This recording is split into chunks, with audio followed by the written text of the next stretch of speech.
Entonces, buenas noches. Estamos hoy en la tertulia literaria del mes de marzo, donde nos leímos Hijo de la Guerra, Hombre de Paz, del exsecretario de las Naciones Unidas, Ban Ki-moon. Este libro tiene 351 páginas. La cantidad de temas que toca es desbordante. Hubo un punto donde, conversando con una de las chicas que también lo estaba leyendo, yo dije, pero es que quisiera que más bien por línea del tiempo nos organizaran los eventos para poder como llevar una secuencia. Pero me hizo ella caer en cuenta, son tantos eventos simultáneos que no tendría sentido que estas memorias estuvieran organizadas por línea del tiempo. Este señor decidió más bien presentárnoslas por temas, agruparlas. Y al final uno cae en la cuenta y dice, realmente tenía que atender de todo al mismo tiempo. Estaba gestionando una remodelación, pero entonces sufrió tal país un atentado, pero entonces aquí hay cosas políticas. Atiende todo. Y es bastante extenuante.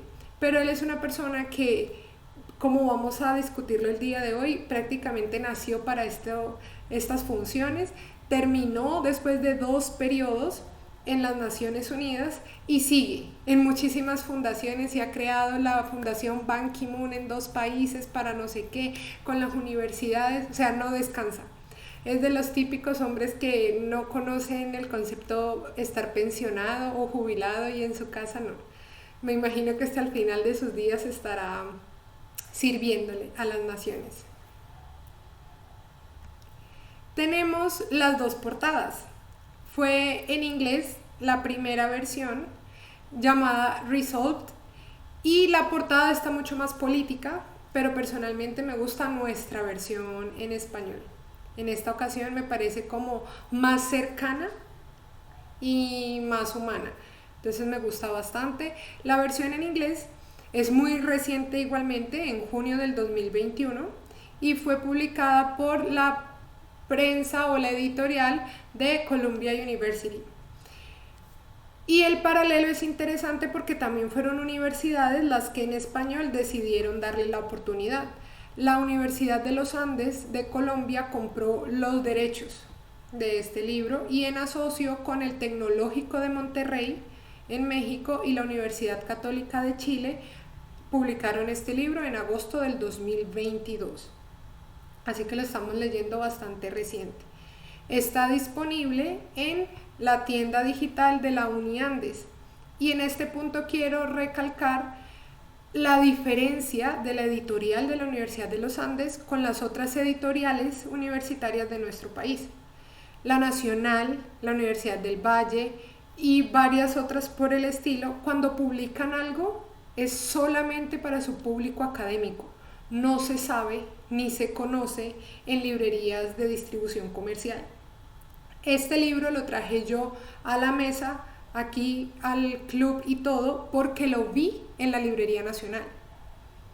Ahí lo encontré en novedades y yo, ya querido, venga a mí, va a ser parte de nuestras lecturas. Ninguna universidad distribuye sus libros en librerías comerciales. Eso ya es un gran paso para la Universidad de los Andes.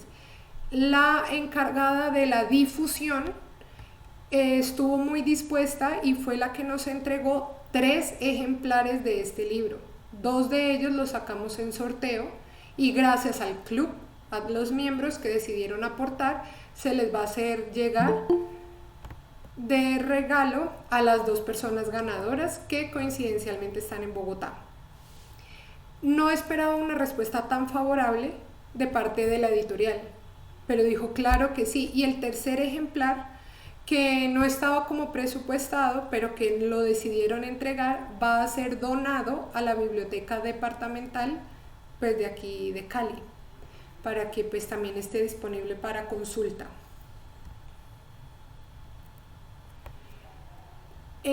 Ban Ki-moon vino a Colombia en el 2022. En abril tuvo una agenda de 3 días en el contexto de la Feria del Libro, la presentación de su libro, pero no estaba aún en español, así que se hizo la presentación de la versión en inglés.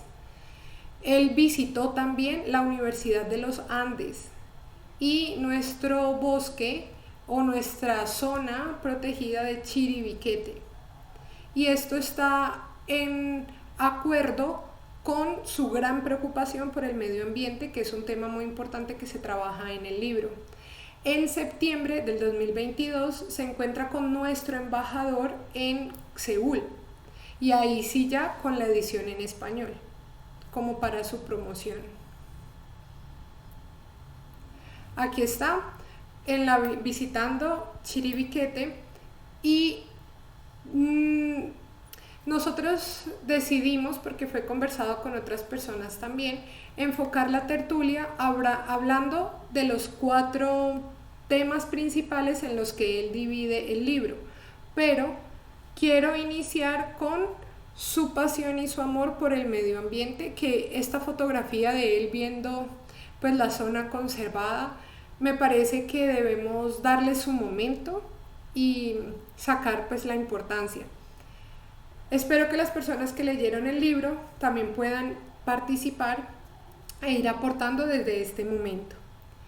Resalto la reunión o la conferencia magna que se hizo en Copenhague en el 2009, porque él la resalta como una de las más, o esa asamblea, de las más con más disturbios y cosas súper locas que uno dice, pero ¿cómo es posible que diplomáticos tomen unas actitudes así y todo enfocado al medio ambiente? El mundo no estaba preparado para tomar decisiones en pro de la protección del medio ambiente, disminuyendo sus ingresos, sus emisiones de CO2 y muchas otras cosas. Quienes han compartido conmigo pues van notando cómo me interesa este tema de la parte ambiental y por eso lo resalto.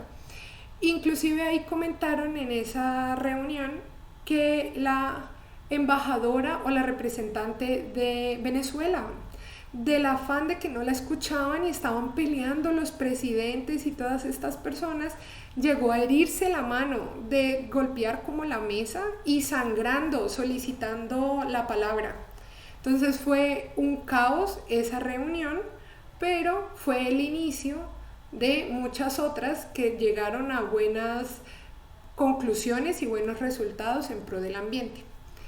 Me gustó muchísimo el compromiso o los compromisos que él habló que la ONU asumió para el medio ambiente. De manera corrida, entonces les digo, ellos les daban a cada representante una botella de 1 litro de agua por representante en cada reunión, pero eso generaba demasiados desperdicios. Así que uno de sus pasos personales fue: vamos a cambiar a botellitas pequeñas, de esas como de 350 mililitros, y que eso influyó en un cambio abismal en el presupuesto y en los desechos. También que él personalmente imprime por ambos lados de las hojas. Y uno dice, bueno, eso ya es como normal. Pues no, que la ONU genera tantos papeles y tantos documentos que si se acumularan podrían hacer el alto del edificio de las Naciones Unidas, y eso por evento, porque toda declaración se traduce a los 6 idiomas oficiales. Entonces una declaración de 15 páginas, todas impresas por un solo lado, y las vamos a pasar a los 6 idiomas, y tenemos tantos representantes y a todos se les entrega su carpeta.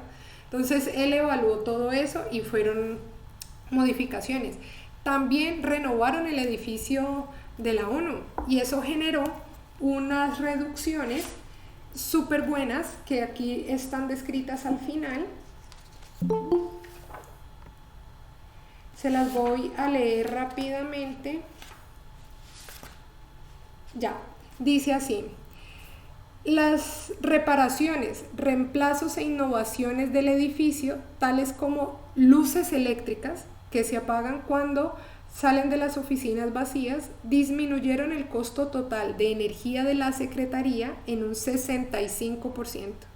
Solo la actualización de infraestructura. Se redujo las emisiones de carbono en un 86%. Y se ahorró, al cambiar los inodoros, un 80% en agua. Entonces él se toma su tiempo en dar estos datos.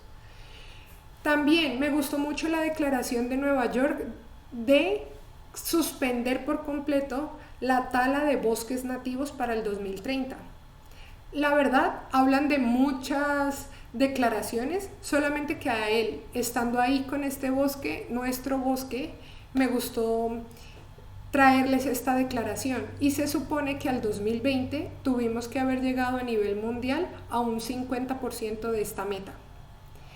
Ya el éxito de su carrera con el tema del medio ambiente se dio con París 2015, que este sí es un proyecto a 15 años con metas de desarrollo sostenible, de cosas para el medio ambiente, y fue muy trabajado.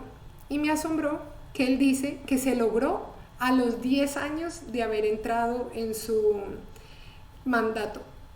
Y yo dije, uy, 10 años es mucho. Y él después dijo, una de las declaraciones más rápidas de haberse conseguido en la ONU.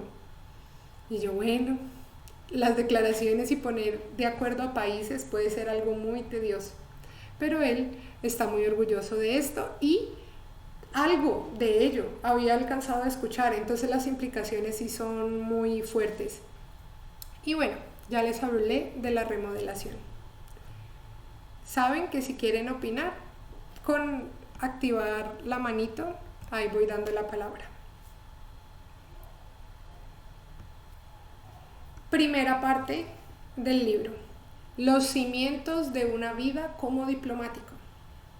Este sí es el orden, ahora sí, por aquí arranca el libro. Él cuenta desde su niñez cómo lo afectó la guerra civil de Corea, y recalca la importancia de la educación, cómo él solamente pudo tener en su época escolar libros donados por las Naciones Unidas. O sea, desde chiquitico, con el impacto de la guerra, él está muy agradecido con la entidad en la que después llegó a ser secretario general. Y esto también es algo que él repite en las 351 páginas, yo creo como unas 15 veces. Y yo de chiquito esta gran organización, y ahora grande la lidero. Y uno la primera vez como sí, la segunda, sí, ya me dijiste. Ya en la 15 como sí, entendemos que estás orgulloso de la organización. Y esto de la importancia de la educación, él le duele mucho al ver los campos de refugiados de niños que están creciendo, que nacen en campos de refugiados de países que están en crisis, y cómo llegan a la adultez sin el proceso adecuado de educación. Esta imagen no está en el libro, pero es real, de cómo Corea no suspendió la educación a pesar de la guerra civil. Les destruyeron los colegios, y no era que los niños, no, pues vayan a su casa, no, vamos a seguir en clase. Y así sea a cielo abierto y en las sillas de ladrillos, pero ustedes siguen en el colegio. Eso es asombroso. El compromiso de Corea con la educación es otro cuento. En estas memorias hay mucha remembranza. Entonces, se recuerda mucho la niñez, se recuerda mucho a la mamá, y él le da un papel importante, y eso dice él que le influye o lo motiva a trabajar en pro de las mujeres también. Hay que reconocer que este libro de memorias no es una novela. Yo me lo imaginaba un poquito más como la historia de su vida, no sé, como su parte muy humana. Este libro, por ser publicado por universidades, tiene su razón de ser. Es más un informe de resultados. Lo que él hace es decir qué ha hecho en diferentes áreas, qué desempeño hubo, qué consecuencias hubo, pero muy informe. Y le meten pinceladas como de su parte humana. Entonces es su opinión de los sucesos descritos. Estuve viendo el video donde se hace el lanzamiento del libro con los rectores de las universidades que les comenté en español, y uno de los rectores le pregunta que si él tuviera la oportunidad de actualizar su libro, ¿qué otras nuevas experiencias pondría? Y él dice que fue muy arduo el trabajo, de escoger de qué hablar, porque son 1500 temas los que él toca. Entonces dice, no tengo nada que actualizar. O sea, lo que está ahí es lo pensado, súper pensado, para darle a conocer al mundo sobre mi vida. Es asombroso que él recibe su primera asignación laboral a los 28 años. Empezó muy jovencito y fue en la India. Me asombró porque no conocía nada de la carrera diplomática, la variedad de cargos que puede asumir una persona. Entonces él era embajador de Corea ante la India, después pasa a ser viceministro, después asesor en seguridad y después secretario adjunto. O sea, la cantidad de cargos que se nombran, y no solo de él, sino de todas las personas con las que trabaja, abruman. Abruma porque uno no logra entender cómo es la secuencia para uno escalar. Como para crecer en la carrera profesional uno no sabría. Hay cargos que pareciera que es bajar de nivel, pero a la vez no, y es cambios de oficina. Bueno, a mí esta parte me confundió, pero me pareció interesante. ¿Alguno de ustedes, de los que se lo leyeron, qué opina sobre lo que hemos ido hablando hasta el momento?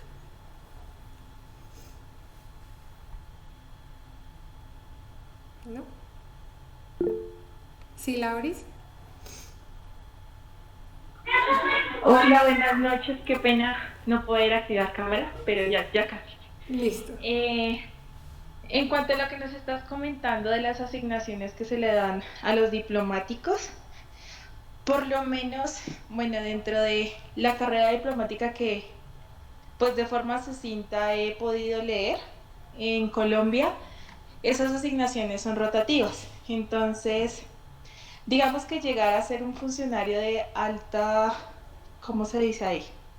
Digamos que de un rango alto dentro de la carrera diplomática en general no es fácil. Aparte por las manifestaciones políticas, por así decir, porque puede interpretarse que todo es político, eh, también se requiere pues un margen de experiencia, de trabajo social, de también disposición de aprendizaje pues continuo, y digamos que es algo importante, por lo menos en una ocasión, bueno, el año pasado cuando fui a ver el discurso que él dio en la Filbo, las personas que estaban al lado decían como, bueno, ¿y por qué tenemos que esperarlo a él? O sea, lo esperamos 5 minutos, pero decían, tenemos que esperarlo a él si es el presidente, ok. Entonces, cuando yo escuché eso, dije como, hay que tener en cuenta que tener un cargo de, digamos que de esta dimensión, no es como poder asimilar a un presidente de la República ni demás, porque a mi modo de ver ha sido un trabajo pues de mucha disciplina, de ayuda, y también, no sé, digamos que la humanidad en este caso tiene que estar muy presente, pero en muchas ocasiones para un diplomático no puede ser fácil tomar decisiones que sean ambiguas, porque cuando vas a tomar una decisión de qué es lo que vamos a hacer con este conflicto interno y que tú estés cabeza de una organización como las Naciones Unidas, no es nada fácil. Entonces, pues gracias, Sony, por describirnos los cimientos, porque en primera medida es lo que nos ayuda a entender por qué tomó tales decisiones en este informe que nos muestra el libro. Entonces, era lo que quería comentar ahorita que ya me voy a concentrar. Listo.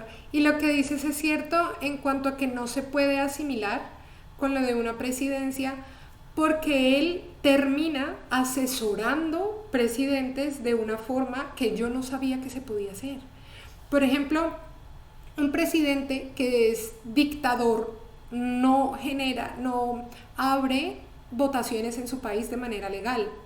Él visitó a varios de estos y les decía, ya es momento de que abra votaciones en su país. Llegar a ese punto de poder hablarle esas cosas internas y poder como mover el flujo de varios países es muy pesado y a la vez frustrante, porque él dice, muchas veces lograba cosas y otras veces me decían no quiero. ¿Y qué más podía hacer él? No podía obligar. Un diplomático trabaja con la suavidad, se mueve, él habla mucho sobre como el agua, resistente pero flexible, dependiendo de lo que la situación le demandara. En estas memorias podemos aprender demasiado del funcionamiento interno de las Naciones Unidas, pero muchísimo. Si uno tiene un interés previo, le aclara dudas y le cimienta. Si uno no sabe nada, todo es asombro, todo es enredo, pero sí se queda uno con grandes enseñanzas y con datos, como con funcionamientos. Me gustó mucho lo que él dijo del lenguaje abstracto de la diplomacia. El diplomático no puede decir lo que estás haciendo está mal, o no estoy de acuerdo con, o censuro esto. No, toca decir me preocupa, y las palabras son como todas suaves, pero la gente está leyendo en tu discurso mucho más allá de lo que usted está diciendo. Toca ser tan sutil, tan cuidadoso. Inclusive cuando él fue a lanzarse a la Secretaría General, el presidente de Corea le dijo, yo lo voy a proponer a usted. Y él dijo, no me proponga, yo voy a ir a hablar con varios presidentes antes de que usted me proponga para yo saber si ellos están a favor o no de votar por mí, de tantear las aguas, de convencerlos. Y se hizo un trabajo bajo cuerda tan largo hasta que por fin cuando lo propusieron le tocó como dar 3 rondas de votaciones hasta que efectivamente quedó. Pero eso no se puede como lanzar una candidatura rápido porque puede ser algo malo, o muy tarde porque puede ser algo malo. O sea, al que le gusta este mundo sí tiene que dedicarse de lleno, porque es complejo. La segunda parte: conflictos, desastres y política global. Coloqué Corea del Norte de primero, pero esta es la sección más larga del libro y nos mete en Corea del Norte el 11 de septiembre del 2001, Sudán, Gaza, la primavera árabe, Irán, Myanmar, Sri Lanka y Haití. Nunca en mi vida había leído tanto sobre África, ni países africanos, ni presidentes africanos como en esta ocasión. Me gustaba mucho intentar pronunciar en voz alta los nombres de los personajes, porque esa es otra cosa. Le fascina decir exactamente el nombre de la secretaria, del adjunto, del no sé quién, del eminente, del enviado, de todas las personas con las que ha trabajado. Aquí aparecen los nombres. Todos. Yo creo que ellos se tienen que haber sentido dichosos de fui nombrado en el libro de las memorias, porque creo que se le deben escapar muy poquitos. Fue difícil, esta para mí fue la sección más dura. Bueno, antes de decir estas partes, ¿alguien tiene algo que decir sobre esta sección? Lauris, ¿ahí no has llegado todavía? Ya llegué. Bueno. Digamos que es una sección, es muy interesante porque como tú dices, toca temas que son tan complejos pero de una forma sucinta. Es decir, poder leer un conflicto en 1,5 páginas, 2 o 3, máximo 3, es como, yo lo vi así, yo dije, fue un informe pero detallado y crítico, pero a la vez muy como dinámico en su forma de expresarlo. Por lo menos me llama mucho la atención cómo puede describir un ejemplo, un conflicto como el de, en particular, ¿no? El de Darfur, el que ocurrió en eso del año 2009 más o menos, que él lo narra, es que yo no, o sea, no puedo percibirlo, o sea, me pongo a imaginar cómo fue el conflicto tan complejo y grave para que él lo cuente de una forma como ocurrió esto, no estuve de acuerdo con esto, sí hubo vulneración de derechos humanos, acepto el error, pero sé que tenemos que seguir avanzando y ya, y corta ahí, y nos cuenta otro que es aún más como, no sé, digamos que en ese momento mi mente estaba diciendo, uy, ¿cómo se puede hacer un informe ejecutivo tan práctico? Sabiendo que Sí, fue tan complejo. pero es que cada reporte que él da es un mundo entero. Por aquí dice, fue conocer de manera más profunda lo que sabía por noticias y me dejaba ver cómo todo es manipulado a nivel informativo. Ah, sí, ahorita podemos hablar de lo de los medios de comunicación. Entonces lo que decía Laura, por ejemplo, si uno quisiera ahondar en cada una de las cosas que él dijo, eso es como para una tesis, como para un trabajo. Y este libro se vuelve un punto de referencia académico porque él tiene la autoridad de haber sido la persona pues, que lo hizo. Y segundo, se toma el trabajo de dar referencias bibliográficas de lo que está diciendo. No son, no son canzonas o extenuantes, no. Por ejemplo, esta, justo donde estoy aquí, es solamente esta línea. Lo más acumulado serían 2 referencias bibliográficas que a veces salen, pero no más. Y te lleva como a la declaración, al punto, al artículo, y le da un peso académico mucho mayor. Entonces sí, queda como para la persona que desee ahondar y muy objetivo. Poco la opinión de él, más que todo objetivo. Bueno, Corea del Norte. Ah, bueno, yo no tengo lo de los medios de comunicación, pero ya que Toto comentó, entonces esto es tan conflictivo que inclusive una noticia liberada antes de tiempo puede afectar los planes del secretario, los planes de un proyecto eh, diplomático. Así que es muy controlado, es muy... Inclusive él designa personas como su portavoz y es una persona que él ha decidido para que hable por él en ciertos aspectos, en ciertos países y ante ciertas personas. No puede darse de cualquier manera. Y había alguien interesado en el tema de los medios de comunicación, que fue uno de los comentarios en el sorteo, y yo le dije, este libro te enseña bastante. De este libro se puede sacar como la importancia y la atención, porque muchas veces lo atacaban a él. Él acababa de salir de un debate supremamente largo que tenía todavía puntos pendientes y lo acribillaban con demasiadas preguntas y a veces lo desanimaban. Como que el público porque quiere esta actitud, porque toma esta actitud o porque quieren como desangrar la organización, y a él le tocaba ser muy cuidadoso con sus palabras porque después se las tergiversaban. Entonces es como un peso más lidiar con los medios de comunicación. Bueno, ahora sí, con Corea del Norte le dedican un tiempo muy largo. Nosotros llevamos escuchando bastante sobre que Corea del Norte prueba sus armas nucleares y todo esto. La primera fue en el 2006. Y aquí relatan por presidente de Corea del Sur y por presidente de los Estados Unidos cómo es el desempeño de la desnuclearización de Corea del Norte. Yo no sabía siquiera que estaban en ese proceso y que Corea del Norte se los pasa por encima y dice, ay, sí, sí, y va y prueba un misil.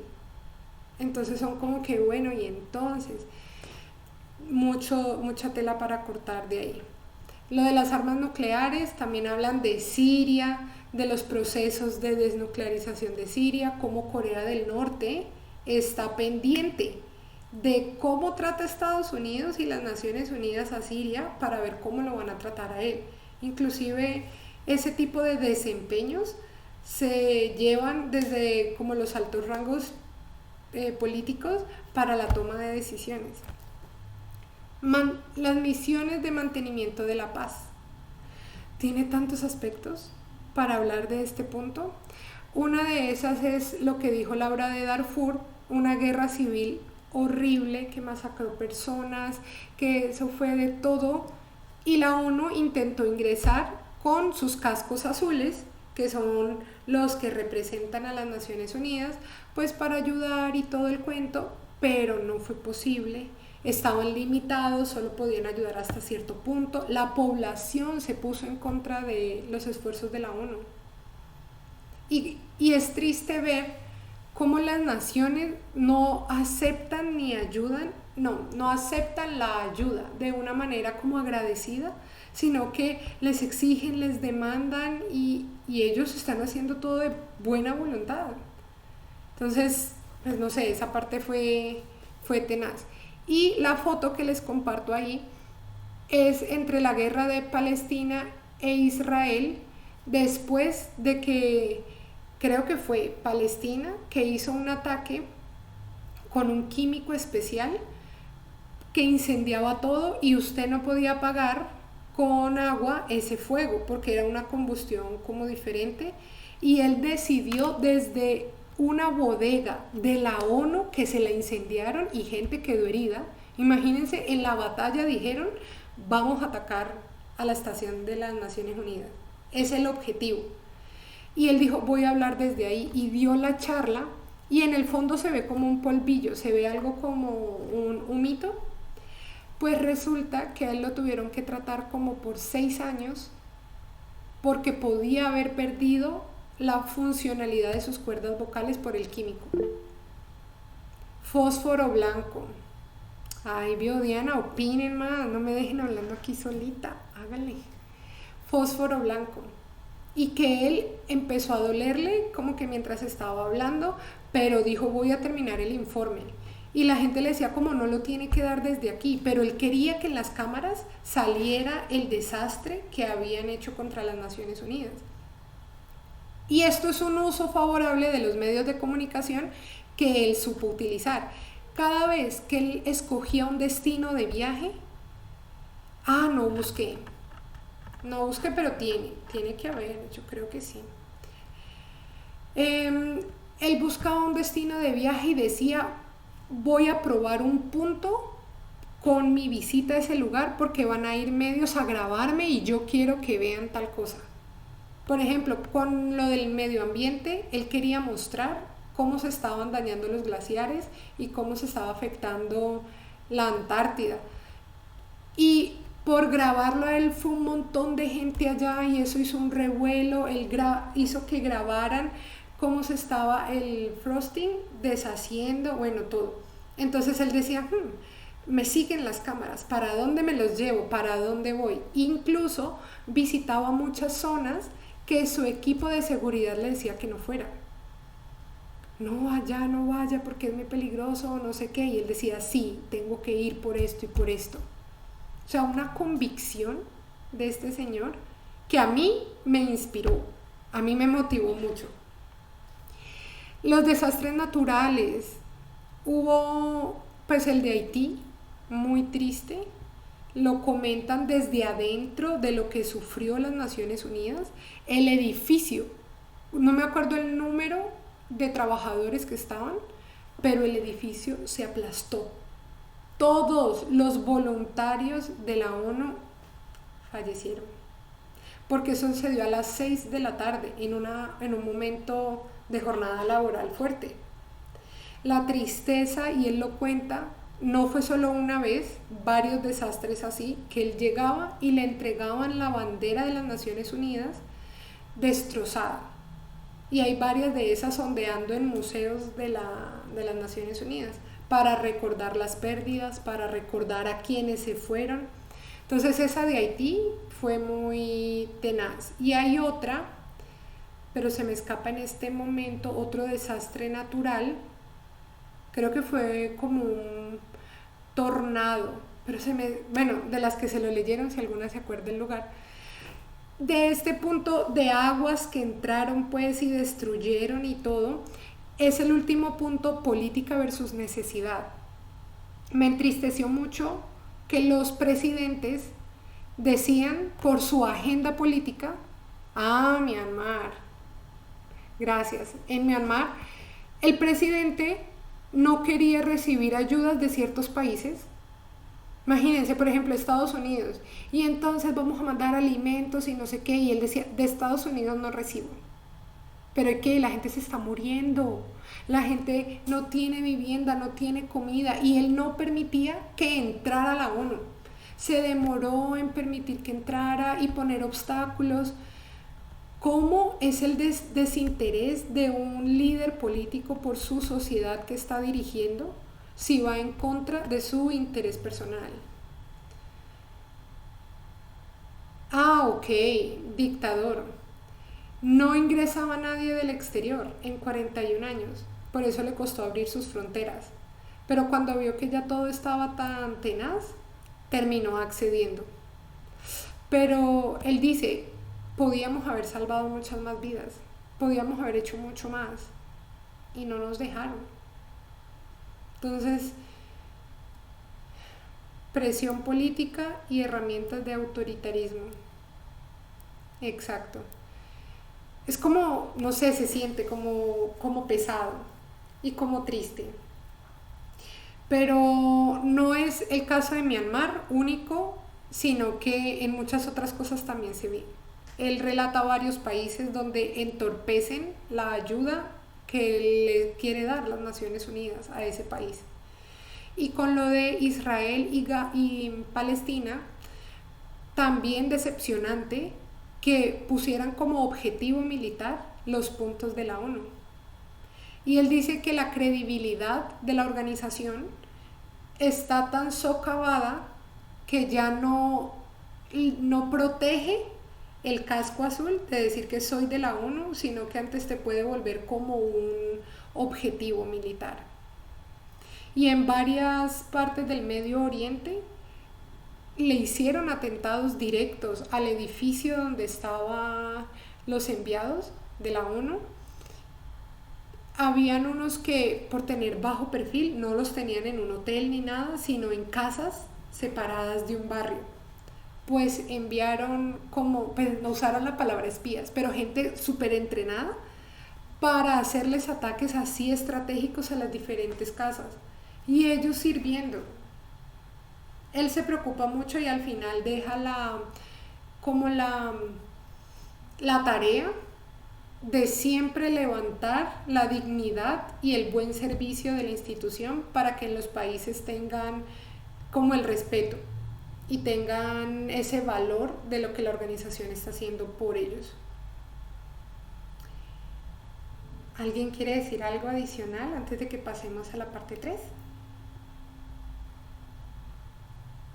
¿Sí, Steffi? Bueno, yo no me leí este libro, pero estoy realmente muy, no sé si es emocionada, pero muy interesada en todo lo que estás diciendo.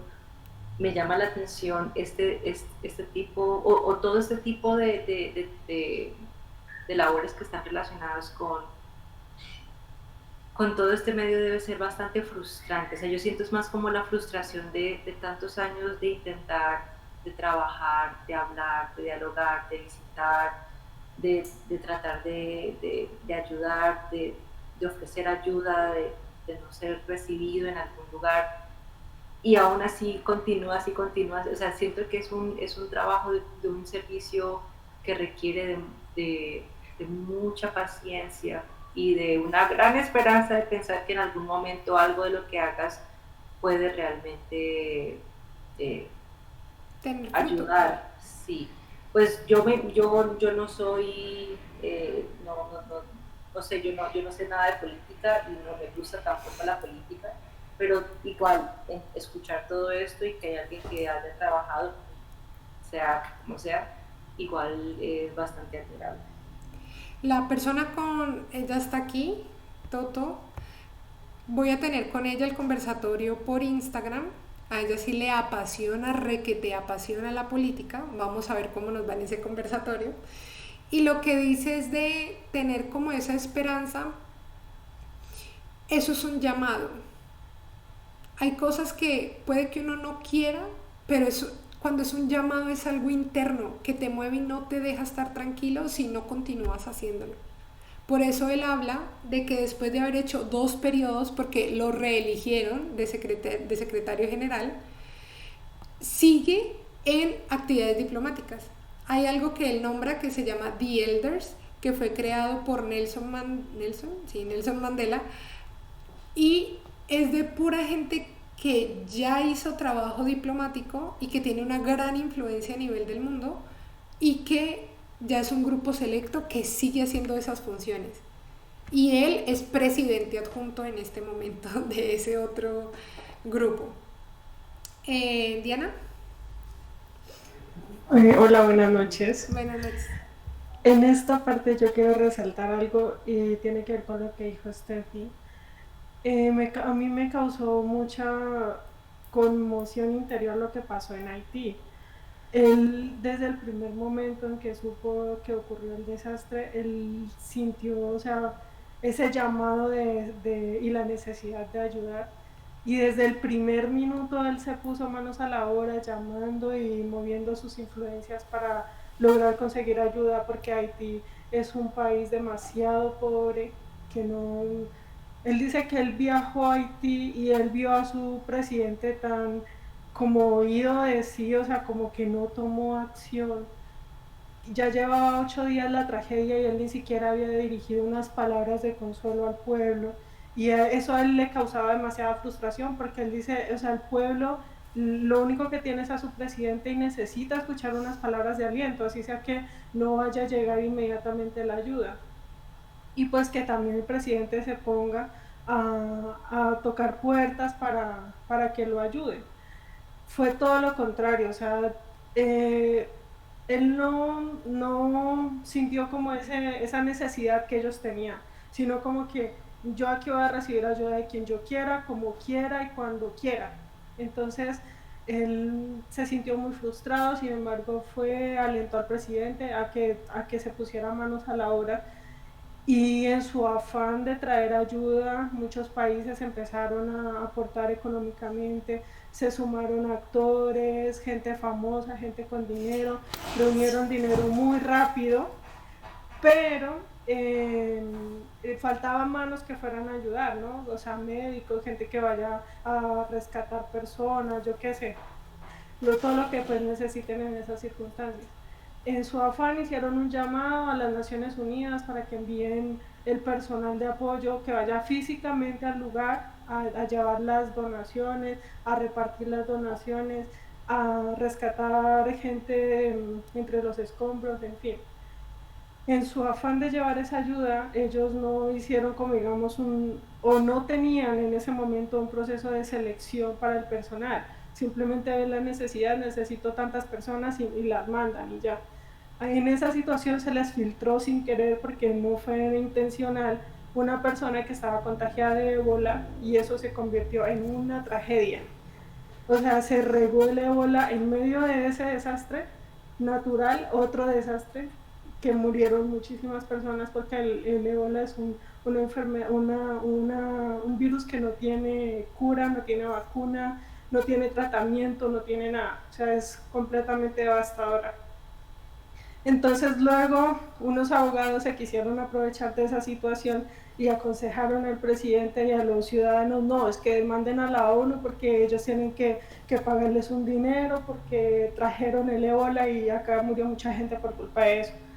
A pesar de que ellos tienen inmunidad diplomática, pues se hicieron las cosas que se tenían que hacer, se llegó a hacer una instancia y los absolvieron en las 2 instancias. Sin embargo, él decía que se sentía como muy culpable de lo que había sucedido, porque él en su afán de ayudar no, o sea, como que no vieron los pequeños detalles que en realidad se convirtieron en un problema muy, muy grande. Entonces yo entiendo la frustración de la gente de Haití cuando llega este virus que, mejor dicho, pues es una tragedia, incluso podría ser peor que el mismo terremoto.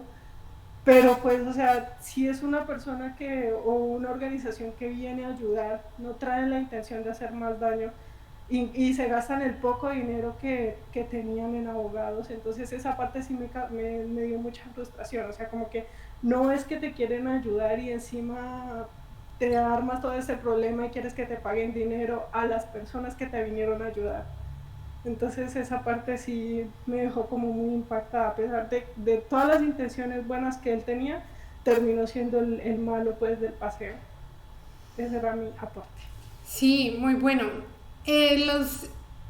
Cuando nombraste que hasta artistas fueron a ayudar a Haití, yo apunté los dos que tienen que ver con nosotros. Julio Iglesias estuvo ahí y Shakira. Fueron los que aportaron también y él valoró mucho eso. La gente que por su fama logró traer inversiones, que Haití fue o ha sido el desastre natural que más ha movido ayuda internacional. La gente donó por todos lados y los artistas lograron recaudar ellos muchísimo dinero y aportarlo para acá. También lo de la demanda fue bien fea y se tiene como este nombre, dijeron así, demanda contra las Naciones Unidas por daños y perjuicios por negligencia y homicidio culposo. ¿Cuántos millones no se gastó la ONU en ayudar a Haití? Esa es la frustración que dice Diana y también la siento. O sea, se les escapó ese detalle que sí tuvo consecuencias, pero no fue de mala voluntad. Y demandarlos por eso, mal enfocado el presupuesto. Y lo gracioso, entre comillas, es que fue un buffet de Estados Unidos y ese buffet ya había tenido historia de demandas contra naciones en diferentes eventos. O sea, como que se enfocaban en, has tenido un desastre, vamos a ver a quién demandar, como para sacar plata. Entonces, súper feo ese movimiento. Laura. Es que la levanté hace... Cuando estabas hablando en cuanto a quién o qué países son los que distribuyen dinero y qué países son los que dan contingentes, es algo que a mí me llama la atención. O sea, es como un poquito ajeno a lo que estaban hablando en este momento, por eso dije como, bueno, ya no conecto lo que voy a decir. Pero está ahí, en misiones de mantenimiento para la paz. Sí, está en misiones. Y quería tocar un poquito este tema porque me pareció muy interesante tenerlo en cuenta. ¿Qué países son los que aportan? Y él claramente lo manifiesta, Estados Unidos aporta dinero. Pero ¿qué países son los que realmente envían los contingentes? Es decir, las personas que van a prestar su servicio y cómo es que esas personas van a prestar ese servicio. ¿Por qué en algunos casos se estaba manifestando la población civil en contra de la ONU? Porque ellos consideraban que estos contingentes no estaban lo suficientemente preparados para hacer ataques en contra de las milicias o de los rebeldes. Y digamos que hay cosas aún más profundas que abordar y que él mismo debate consigo mismo y con la organización, y es cómo nosotros vamos a organizar esto. O sea, como ONU, cómo vamos a darle frente a esto. ¿Cómo nos vamos a organizar para que los contingentes que nosotros creemos realmente presten una asistencia? ¿Será que es conveniente que digamos que les vamos a pagar más dinero por persona que envía a cada país? Y es que usualmente las personas que envían estos contingentes grandes son las personas que no pueden enviar dinero a la ONU, sino que lo prestan es con un servicio. Sí. Y se me hace muy interesante porque digamos que nosotros sabemos que Colombia también tiene una historia prestando este servicio por medio de milicia, que también se ha evolucionado porque somos un país que también se ha construido por violencia, y teniendo en cuenta que sigue ocurriendo y que estamos marcados por ello, que estamos tratando de afrontarlo, pero que aún así nuestra historia está pues invadida de todas estas historias trágicas y tristes también, y que diferentes partes de nuestro país también han sufrido ese tipo de violencia interna, porque no podemos hablar, como diría mi abuelito, parejito. O sea, no podemos hablar como colombianos todos que hemos vivido lo mismo, porque de pronto Boyacá y desde el centro lo puedo decir, no me puedo manifestar de esa forma, que no lo he sufrido, ¿sí? Y es que ahí es donde quiero tocar el tema de los medios de comunicación. Resulta que el amarillismo y este tipo de crítica se asocia a la falta de conocimiento y de pronto de experiencia de lo que puede estar sucediendo, porque la población civil que está sufriendo en ese momento una violencia de un conflicto armado interno o bien sea internacional son los portavoces y las personas que realmente pueden manifestar su experiencia. Y a eso va también con el tema de la contingencia o con el tema de la población que se convierte parte de la ONU por medio de prestar ese servicio. Y creo que es un tema pues amplio para debatir, pero que o sea, en todo caso, y un líder como él lo humaniza en el sentido de decir, yo entiendo que son personas que han sido llamadas a prestar el servicio, pero también entiendo que también tienen miedo a prestar un servicio que tal vez crean que realmente no va a dar fruto. Y es lo que él sentía y es lo que ahorita también Diana, si no estoy mal, y se me va el nombre de... María Victoria. Sí, ella también, perdón, María Victoria, en cuanto a la frustración que puede sentir un líder porque él se siente que está en la cabeza pero no está tocando el tema desde la postura de una persona que está viendo el conflicto. Y por eso es que también se toca ese tema de, y él iba a buscar en dónde estaban ocurriendo los hechos y quería mostrarlo porque quería mostrar la realidad que las personas que están sufriendo realmente viven. Y era eso lo que quería comentar. Gracias. Lauris. Aquí Laura Palta nos dice, este gran hombre ha sido un reto para mí porque soy política, trabajo en ella y estoy en la tarea de escalar. Pero él tenía su llamado, porque desde muy pequeño le tocó luchar y vivir esa experiencia tan dura. Eso fue el detonante para descubrir su llamado, para hacer una crítica frente a lo vivido en su época. Aunque en la política toca luchar con los obstáculos como la corrupción, los medios de comunicación que nos manipulan diario y él todo lo ha logrado a un nivel de gran honradez. Lo de la honradez, es que aquí hay 1500 historias. Él dice que le preocupaba lo de la corrupción y cuando él empezó su mandato dijo, vamos a hacer una declaración pública de nuestros bienes de todos los de altos rangos de aquí. Y él dijo, pues yo me esperaba un poquito de oposición, pero no tanta oposición, nadie quería hacer declaración. Y por diferentes motivos. Una mujer dijo, no puedo hacer declaración porque en mi país es ilegal que las mujeres tengan propiedad. Entonces yo declaro, pero no lo hagan público. Cosas por ese estilo. Pero él dijo, vamos a cambiar la cara de las Naciones Unidas y vamos a empezar por esto. Entonces, interesante. Bueno, parte 3, derechos humanos y desarrollo.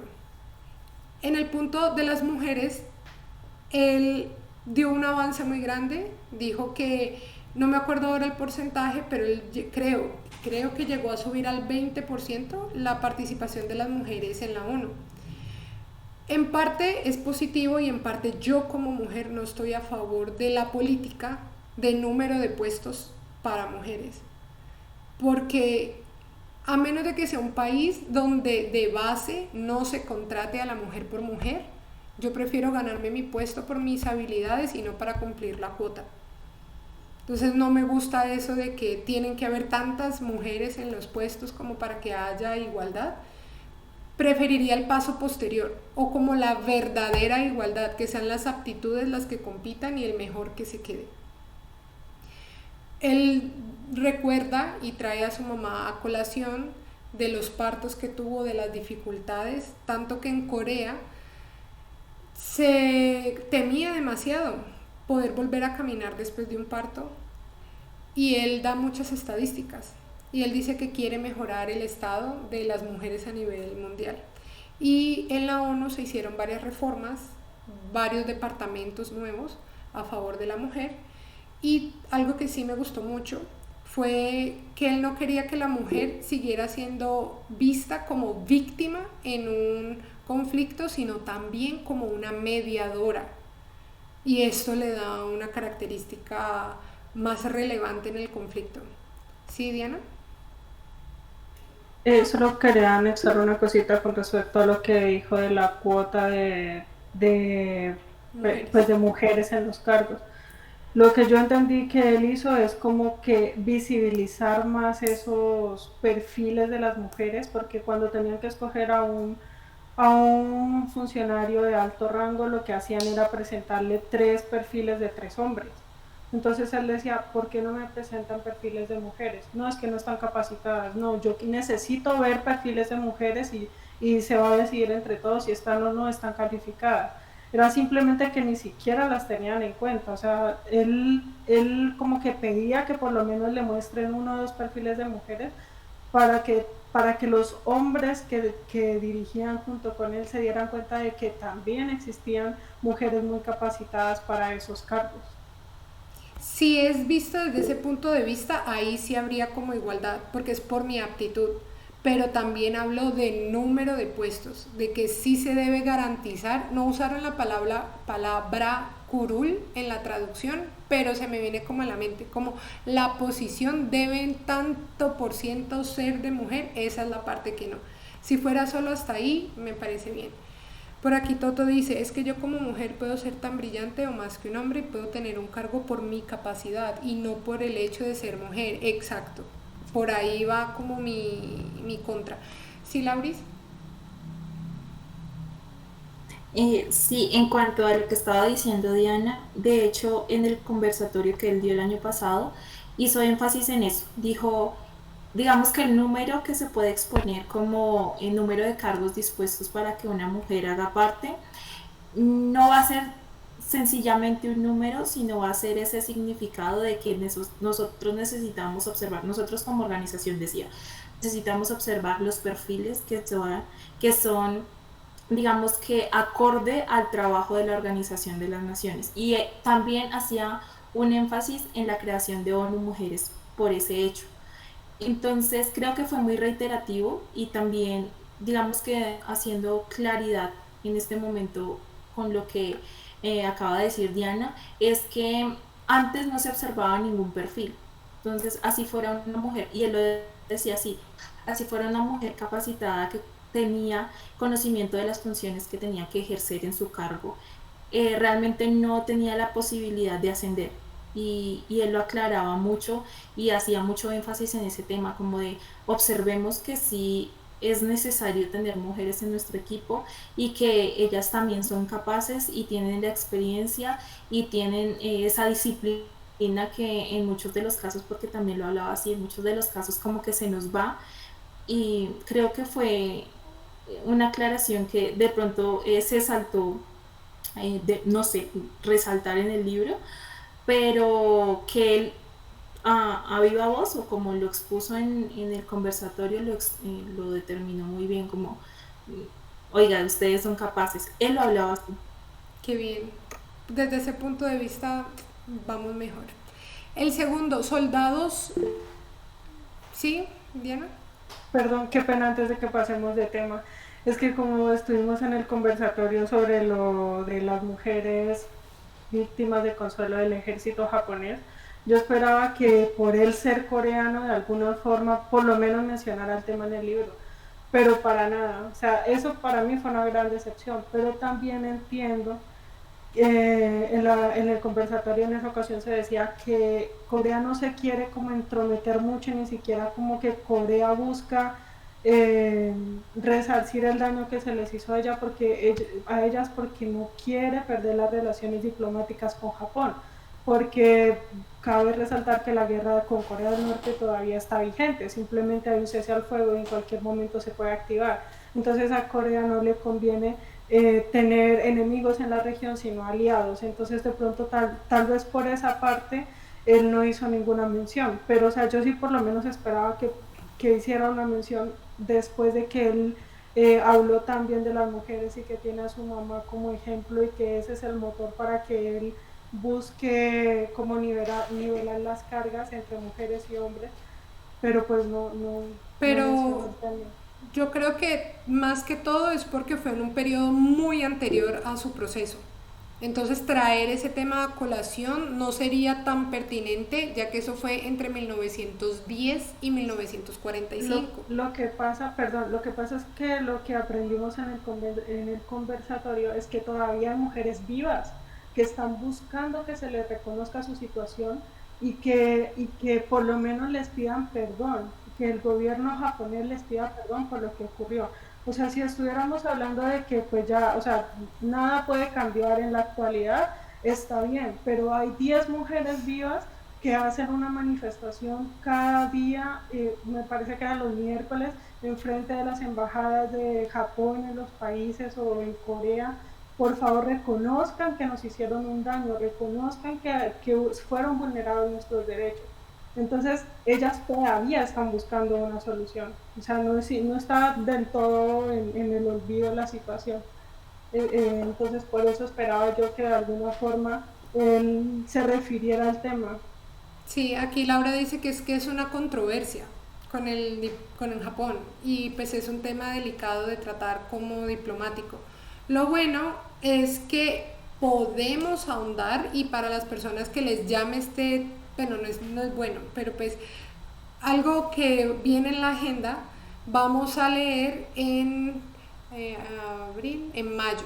Vamos a leer en mayo la novela gráfica Hierba, que es dibujada o fue hecha por, creo que es una hija o una nieta, no estoy muy segura, de una de estas mujeres de Consuelo que fueron afectadas por Japón durante la colonia. Entonces, cordialmente invitados para que podamos debatir de este tema. Muy relacionado con eso viene el segundo punto, soldados no depredadores. La ONU entró en una tolerancia cero para estos temas de los soldados que van disque a ayudar al país en misiones de paz y terminan violando, pagando con prostitución, pues, o pagando y entrando en el tema de la prostitución. Ya está en la tolerancia cero que si se llega a demostrar va a subir la consecuencia hasta la cabeza. No es decir solamente de, fue este soldado el que hizo eso y pues el soldadito, no. El que estaba a cargo del soldado, cómo lo permitió, y el que estaba a cargo también.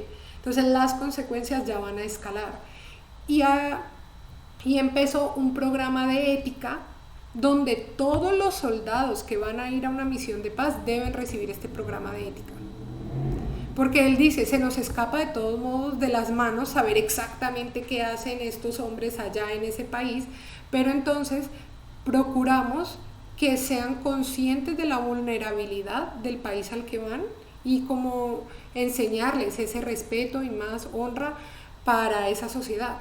Entonces ya está cambiando y se me vino de una a la mente el libro de este señor de Banzai, Diario en las trincheras coreanas, que gracias a Dios yo no se los puse a leer ni lo puse en el club, sufrí yo solita para un informe una charla que va a venir ahora en abril de la Universidad Nacional. Este militar colombiano como contaba a diestra y siniestra que se acostaba con niñitas de 13 años de Corea, o sea, qué vergüenza, y esto hacía parte de misión de paz, porque fue de las Naciones Unidas y Colombia allá con su contingente y haciendo esto tan vergonzoso. Entonces, pena ajena con ese libro, no sé, nunca en la vida lo voy a recomendar, no sé, qué horror. Pero entonces ya está cambiando la mentalidad en la ONU, ya se está asumiendo la responsabilidad y está cambiando esto. Sí, sí, demasiado tema ahí. Sí. Objetivos de desarrollo sostenible. No voy a entrar porque fue muy largo el tema. Había objetivos de desarrollo del milenio que precedieron a estos objetivos que son los que están aplicando a nosotros ahora. Varias de esas cosas han tenido influencia a nivel local y yo quiero resaltar el reto de hambre cero. Hacía parte de uno de los 17 puntos de los ODS y en Colombia, no sé si es directo, pero me suena demasiado, que decía de cero hasta siempre, era el eslogan y era para ayudar a la infancia, para que no hubiera desnutrición desde la etapa temprana. Eso fue nuestra respuesta local, nuestro país hizo eso. Así que sí siento como esa política y Colombia de alguna manera ha ido respondiendo a estos ODS. ¿Sí, Laura?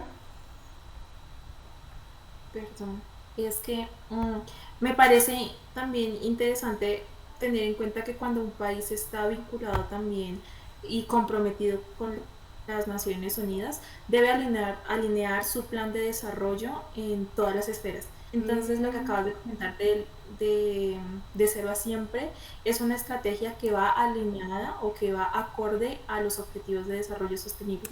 Y por eso toda la creación de proyectos sociales buscan generar un impacto pues a mayor escala o a escala internacional para generar estos informes y decir si estamos tratando de cumplir.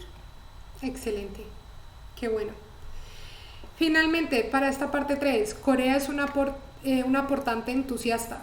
Colombia lo vive total. Yo quería traerles, pero ya me iba a meter en una camisa de 11 varas, un informe, pero no me dio el tiempo ni la vida, de todos los aportes que Corea nos ha hecho a nosotros, a Colombia, en los diferentes aspectos: energía renovable, empoderamiento de emprendimiento de las mujeres, partes agrícolas, educativos, la cantidad de dinero que nosotros recibimos de Corea, y no somos el único país que recibe.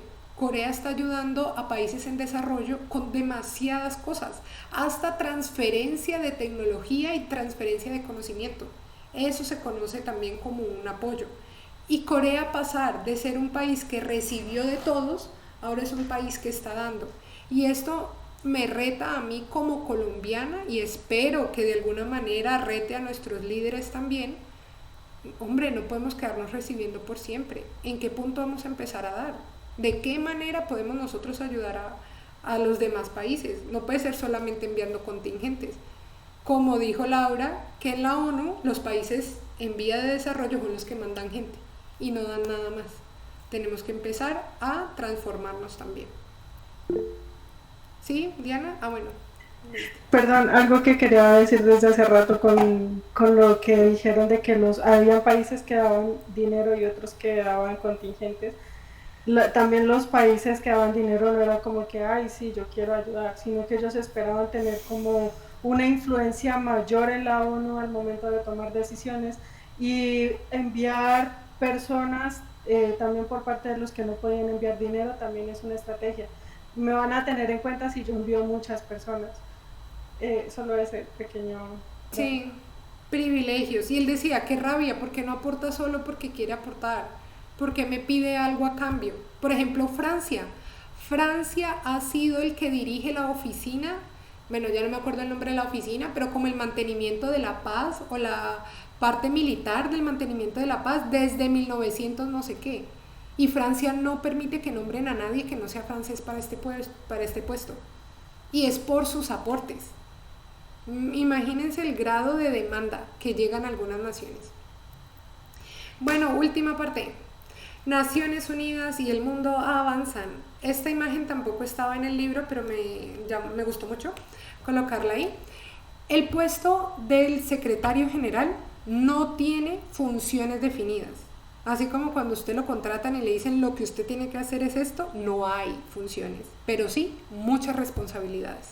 Tiene que hacer frente a todo al mismo tiempo, con la relevancia que se requiere en cada acción.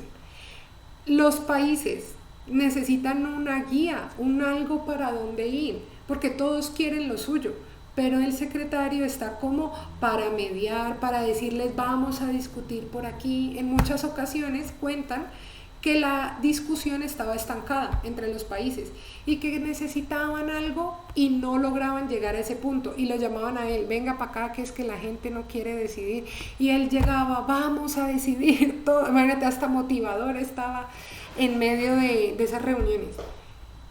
No conocía esto, pero ya tiene una relevancia superior para mí el puesto de secretario general. Ayuda a que haya un norte, guía a todos estos países que tienen la buena voluntad de pertenecer. Como sin límites, sí, y de gran responsabilidad. Tribunal Internacional de Justicia. También hablan de cómo desean llevar ante este tribunal a muchas personas que han cometido crímenes de lesa humanidad. Pero hay veces son fallidos. Hay veces no logran llegar al punto por la obstaculización interna. Entonces los países no mandan a las personas. Hubo una operación que duró 15 años y no arrojó resultados. Y se gastaron millones invirtiendo en salarios de la gente que iba ya a averiguar en este país, creo que era Libia. Así que en algunos casos tiene éxito, en otros no, porque no pueden obligar por la fuerza. Todo esto tiene que ser de buena voluntad, inclusive la justicia. Suele fallar porque esos tribunales son constituidos en el mismo país y ellos no quieren que sean juzgados así a nivel internacional. Ciudades y alcaldes. Al principio él solo hablaba de presidentes y presidentes. Al final empieza a nombrar que ya los proyectos necesitan incluir empresarios, ONGs y ciudades con sus alcaldes, porque no solamente los que están en el liderazgo pueden generar los cambios, sino las personas a nivel más pequeño tienen ideas frescas, ayudan demasiado y logran ejecutar los planes ya de manera más real y tangible. Eso me gustó mucho. Penúltima cosa, menú de desperdicios. Cuando él estaba hablando acerca de el medio ambiente, cuidar, dijo, la cantidad de comida que se desperdicia en el mundo es asombrosa y no podemos dejar que esto continúe. Invitó a unos líderes estratégicos y al chef de la ONU le dijo, vamos a hacer un menú solo con comida que no alcance los estándares para nosotros y que sería considerada desecho. Hamburguesa con pan del nivel yo no sé qué, carne de... Los nombres no sonaban bonitos, pero hizo el mejor trabajo posible y generó conciencia en los líderes de este tema. Y todos comieron y la comida estaba bien. Pero entonces muchos líderes desconocen las necesidades de sus propios países, desconocen qué está pasando. Y parte de su trabajo también es generar conciencia. Y lo del apoyo bibliográfico ya se los había comentado. Y para cerrar, algo es seguro. Tienes la responsabilidad moral de actuar donde quiera que estés y sea como definas tu lugar en esta tierra. No podemos esperar que nuestros líderes por sí solos hagan de este mundo un lugar mejor. Ban Ki-moon. Fin. Bueno, muchas gracias por participar. ¿Alguna opinión final de cierre? ¿No? ¿Listo? Sí. Bueno, ya te doy la palabra. Si les pareció un poquito caótico lo que vimos, el libro es 300 veces más caótico. O sea, aquí presentamos todo lo más ordenado y suavecito. ¿Sí, Laura? Quería agradecer eso, Sony, que fue sustancial, se podría decir así, como que sacaste las cosas que fueron muy relevantes en la lectura, pero que también son complejas. Entonces las mostraste pues de una forma sencilla y eso lo agradezco mucho. Igualmente también a todas las personas que participaron y que están presentes en este momento, porque pues personalmente como lo veo y de pronto pues unas personas compartan esta opinión, otras no, pero es un tema tan complejo y a la vez tan ignorado en muchos sentidos. Es decir, nosotros o las personas que sentimos como ese llamado, bien sea en cualquier posición, en cualquier esfera o en cualquier ámbito social de prestar un servicio social, un apoyo, nos suele como llamar la atención el tipo de sensación que nos genera ayudar al otro. Y de hecho, pues el trabajo en las Naciones Unidas yo lo veo de esa forma, la necesidad de ayudar al otro y pues en todo sentido también de cargar una responsabilidad muy grande que es ayudarlo con lo que es básico en la vida y es la dignidad humana y que no todas las personas del mundo la disfrutamos, aunque sea una garantía que todos debemos tener. Entonces pues me encantó este libro y muchas gracias a todos por participar y a Sony también por darnos la opción de lectura y pues como Sony sabe, yo soy muy fan de él, entonces sí, lo he disfrutado mucho. Y no he terminado, pero agradezco que lo hayas expuesto así. Y ya que lo presentas de esa forma, creo que él busca motivar.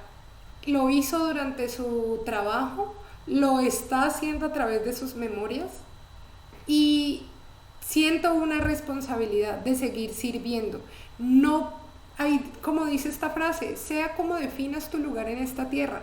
Si mi aporte es ayudar a muchas personas a que cojan el hábito de la lectura, a que tengamos disciplina, a que logremos conocer mucho más del país que nos gusta a través de otra línea, pues aquí estoy para servir y espero hacerlo de la mejor manera. Y no es mi única forma de servir. A través de mi iglesia también tengo un servicio, hago un servicio con mis clases de coreano. Entonces, ¿cuál es tu manera? ¿Cuál es la manera en la que ustedes están sirviendo? Por ejemplo, Steffi, con los niños, el contacto que tienes en muchas vidas. Puede que no sepas hoy qué consecuencias vas a dejar en alguien, pero en el futuro se van a acordar esos chiquitos. Así que todos tenemos algo que aportar y tenemos algo que dar. ¿Alguien había alzado la mano? Ah, no, solo un gracias. Bueno, invitados el siguiente mes a leerse La isla de las mujeres del mar, de Lisa See. Este es un libro que trata sobre las mujeres buceadoras a pulmón de la isla de Jeju. La autora no es coreana, pero el libro es recontra coreano. Vale la pena leerlo.